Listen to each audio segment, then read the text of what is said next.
안녕하십니까. 2024년 8월 7일 수요일 아침이 밝아오고 있습니다. 자, 오늘부터 요한복음 6번째 이야기로 들어갑니다. 예수님의 부르심을 받은 제자들의 증언. 예수님의 부르심을 받은 제자들의 증언이란 제목으로 1장 43절부터 51절까지 이제 오늘부터 묵상을 시작하는데, 오늘은 이제 첫 시간 오리엔테이션 시간입니다. 그래서 유대 그리스도인, 이 유대 그리스도인이라는 제목으로 요한복음 1장 43절부터 46절까지 우리 함께 읽고 경건의 시간을 시작하도록 하겠습니다.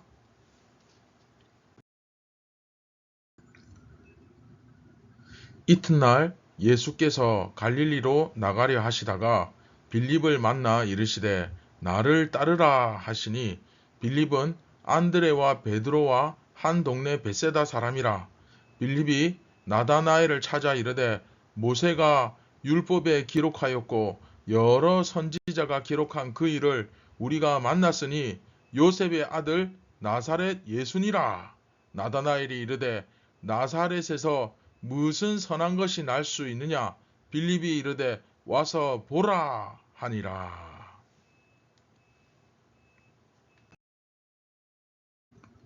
자, 여러분, 지난 시간 이야기에서 우리는 이 요한복음이 지극히 유대인 중심적이다라는 사실을 우리가 살펴보았죠. 근데 이 특징은 이제 지난 시간 본문보다 이번 이야기 본문에서 더욱 강력하게 나타나는데, 자, 유대인 중심적이다. 이것이 어떤 의미를 갖고 있는지에 대해서 한번 이제 다루어 보도록 하겠습니다. 왜냐하면 이 의미를 바르게 이해하는 게 정말 중요하거든요. 사실 요한복음은 이방인들에 대해서는 별 관심이 없습니다. 요한복음은 전적으로 유대인으로서 예수님을 믿은 그리스도인들을 향하고 있습니다. 그렇다면 유대인으로서 예수님을 믿은 그리스도인들이 그 당시에 어떤 일을 당하고 있었던가에 대해서 조금 알 필요가 있죠. 유대인으로서 예수님을 믿은 그리스도인. 자, 역사적으로 보면 자기 정권의 정당성을 인정받지 못하는 독재자들은 피지배민들을 결속시키기 위해 자기가 지배하고 있는 그 사람들을 하나로 딱 뭉치기 위해서 외부의 적을 만드는 경우가 많습니다. 그 일본도 그 자기 사람들의 그 민심을 딱 결집시키기 위해서, 그렇죠? 조선을 쳐들어오고 그렇게 전쟁을 일으키는 경우가 있잖아요. 이처럼 내부의 갈등을 봉합하는 데에는 외부의 적이 나타나는 것만큼 효과적인 방법이 없습니다. 그렇죠? 그런데 이제 그것이 여의치 않을 때가 있죠. 예를 들면 이 로마처럼 외부의 적이라고 할 만한 대상이 없는 거예요. 사실 1세기 그 로마 시대에 로마를 대적할 수 있을 만한 적은 없었습니다. 그러나 그 가운데에도 내부에서는 계속 그런 상황에서도 잡음들이 계속 흘러나오죠. 자, 이럴 때는 자신의 정권이 정당성을 이제 제대로 갖추지 못하고 제대로 지지를 받지 못하는 독재자들, 이제 그런 존재들은 어떻게든 자기 밑으로 이제 규합을 시키려고 하는데, 그런데 하필 외부의 적이 없어요. 외부의 적이라고 할 만한 그런 존재가 없습니다. 그럴 경우에는 어쩔 수가 없죠. 내부에 있는, 그들 안에 있는 소수파를, 그 힘이 약한 존재를 공공의 적으로 만들어서 희생양으로 삼고, 그 나머지는 그 희생양을 대적으로 삼아서 이렇게 하나가 되는 그런 현상을 이제 이끌어내는 거죠. 왜 우리 그 흔히들 보면 서로 별로 안 친한데도 딱 이틀만 서로 밤새도록 어떤 한 대상을 막 욕을 하면 친해지지 않습니까?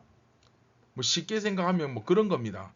그래서 사실 왕따라고 하죠. 학교 내에서 왕따 같은 것이 바로 이제 이와 비슷한데, 조금 이상하고 뭔가 조금 1% 부족하고 2% 부족하고 사회성이 떨어진다든지 조금 우리와 뭔가 좀 달라 보이는 그런 아이를 왕따를 만들어서 그 왕따가 아닌 다른 아이들끼리 뭉치는 현상, 그렇죠? 이런 비슷한 현상이 로마 시대에 있었던 겁니다. 그때 당시 로마 시대에 유대인들이 어떤 존재였습니까? 그걸 좀 생각해 볼 필요가 있습니다. 로마 정권으로서는 유대인들이 별로 탐탁치 않습니다. 눈에 가시 같아요. 유대인들 특징이 뭡니까? 다른 민족들과는 잘 융합하려고 하지 않고 또 자기들만의 문화와 종교 이걸 굉장히 주장하는 아주 고집센 민족이었습니다. 그들의 눈에는. 게다가 주 70년에는 로마 정권과 유대인들 사이에 전쟁이 일어났죠. 그때 예수님의 예언대로 예루살렘 성이 완전히 박살이 나고 다 파괴되어 버렸습니다. 그러나 그렇다고 해서 로마가 유대인들 전체를 다 전부를 다 적으로 돌릴 수 있느냐? 네, 또 그럴 수는 없죠. 세금 받아 먹어야 되니까. 그렇죠? 근데 그 정당성을 제대로 인정받지 못하는 독재자가 이렇게 딱 서게 되면 어떻게든 내부 희생양을 찾으려고 합니다. 그러면 내부 희생양을 누구를 삼으면 좋을까요? 네, 원래부터 마음에 안 들었던 유대인들을 삼고 싶을 겁니다. 그런데 또 그 중에서도 유대인들 전부를 적으로 돌릴 수는 없고 그 중에서도 유대인들로부터도 심지어 미움을 받는 소수파들이 있더란 거예요. 딱 왕따 당하기 좋은. 그게 누굽니까? 바로 그리스도인들이죠. 자, 그러면 통치자들의 입장에서는 왕따의 숫자가 적을수록 좋습니다. 너무 많으면 아무래도 자기들에게 세금 바치는 자들인데 핍박당하는 자들이 그렇게 많을 필요는 없습니다. 그만큼 세금이 줄어들겠죠. 그러니까 아주 이 적절하게 적당히 이 소수파들 적은 숫자 이 적은 숫자들을 왕따로 만들어서 학교에서도 왕따가 오히려 더 많아지면 역전이 일어나잖아요. 그렇죠? 그래서 왕따로 만들어서 나머지 민족들을 딱 규합하려고 하죠. 하나로 똘똘. 자, 그 왕따 되기에 가장 좋았던 사람들이 누구겠습니까? 네, 그렇죠. 유대인이면서 예수님을 믿는 바로 오늘 제목, 오늘 말씀 제목, 유대 그리스도인인 거죠. 유대인들로부터도 핍박을 받고 또 이렇게 되다 보니 로마인들로부터도 핍박을 받는 바로 그 사람들이 유대인 출신의 그리스도인들이었던 것입니다. 결국 이처럼 원래 유대인이었다가 예수님을 믿은 사람들은 자기 민족인 유대인들로부터 로마 정권에 넘겨진 사람들이 되는 거죠. 넘겨진 사람들. 자기 민족인 자기 동족 유대인들로부터 로마 정권에 넘겨진 사람들. 그래서 어떡합니까? 고난은 피할 수가 없는 고난을 당해야 됩니다. 다른 유대인들이 모두 자신들을 변절자라 부르지 않습니까? 그리고 유대인 공동체에 남아있지 못하게 됩니다. 마치 예수님께서 유대인들에 의해서 로마 정권에 넘겨지셨던 것처럼 빌라도에게 그렇죠? 교회도 로마 정권에 넘겨져 똑같이 고난을 당해야 했던 거죠. 바로 그들 그렇죠? 그처럼 고난을 당했던 유대인 출신 그리스도인들을 향해서 요한복음은 기록하고 있는 겁니다. 기록되어 있는 겁니다. 이제 요한복음이 철저하게 유대인 중심적으로 기록되었다. 이 말이 무슨 뜻인지 이해가 됩니까? 여기서 말하는 유대인은 어떤 유대인? 예수님을 믿는 유대인, 철저하게 소수이며 왕따를 당하고 고난을 당했던 그리스도인, 바로 그 사람들을 중심으로 기록된 겁니다.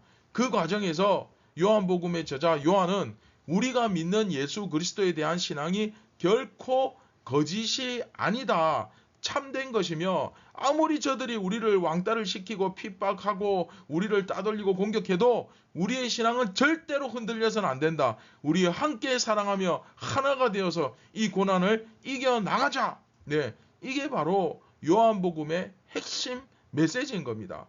그 내용이 이제 이후에 쭉 이렇게 나오는 겁니다. 여러분 이해되셨습니까? 자, 그래서 우리가 지금 1장부터 4장 서론과 주제 제시 이 부분 가운데 그 서론의 2번 예수님에 대한 증언 이 부분을 이제 우리가 배우고 있죠. 그래서 요한복음의 일부 앞부분 예수님은 누구신가 이것에 대한 증언을 배우고 있습니다. 그래서 쭉쭉쭉 세례 요한을 통해서 어린 양이라는 증언이 나오고 그쵸 계속 이렇게 나오죠. 그 가운데서도 오늘은 이제 예수님으로부터 직접 부르심을 받은 제자 빌립과 나다나엘이 등장하죠. 이 사람들의 증언을 들어보는 겁니다. 자, 이 부분은 다음 이 시간에 하도록 하겠습니다.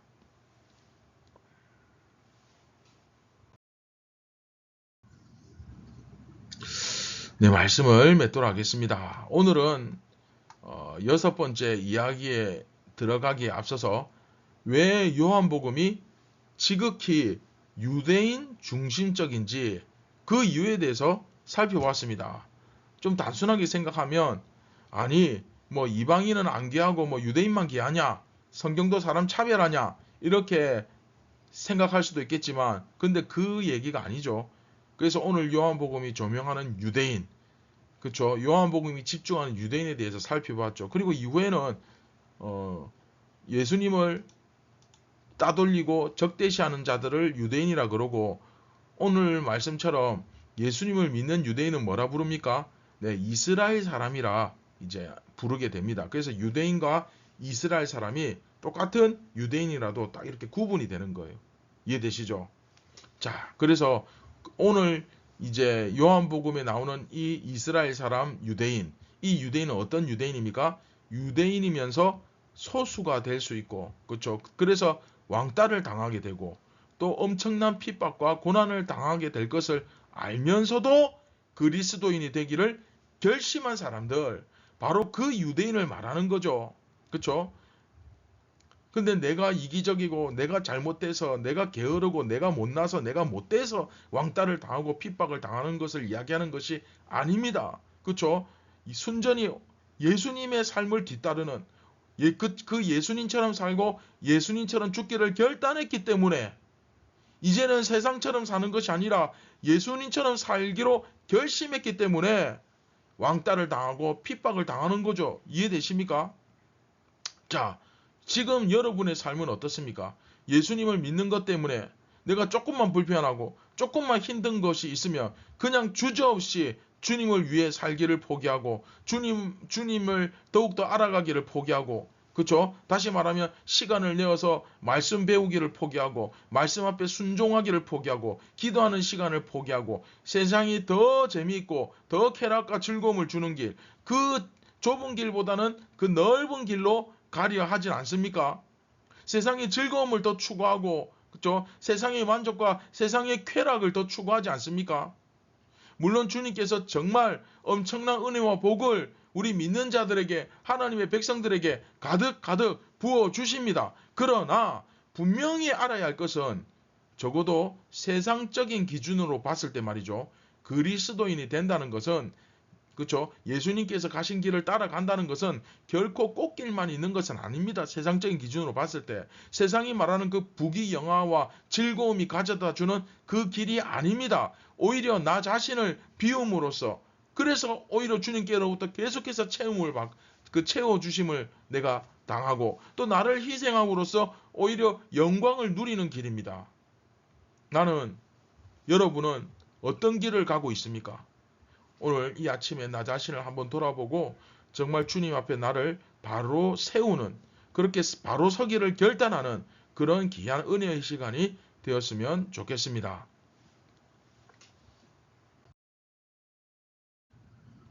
다 함께 말씀을 기억하며 기도하겠습니다. 참 좋으신 예수님, 우리가 이 예수님을 만난 제자들의 고백을 들으면서 우리 입술에서는 정작 이런 고백이 나오고 있는지, 이런 예수님을 고백하며 나도 이 제자들의 결심처럼 정말 왕따를 당하고 불이익을 당하고 핍박을 당할지라도 내가 끝까지 예수님을 선택하고 예수님께서 가신 길을 가겠노라고 그런 결단하는 용기와 믿음이 우리에게 있는지, 정말 그것이 우리에게 없다면 성령님께서 그러한 용기와 지혜와 믿음을 오늘 우리에게 충만하게 허락하여 주시옵소서.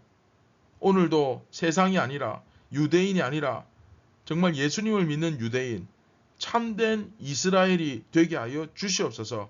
우리를 구원하신 예수님의 이름으로 기도드립니다. 아멘.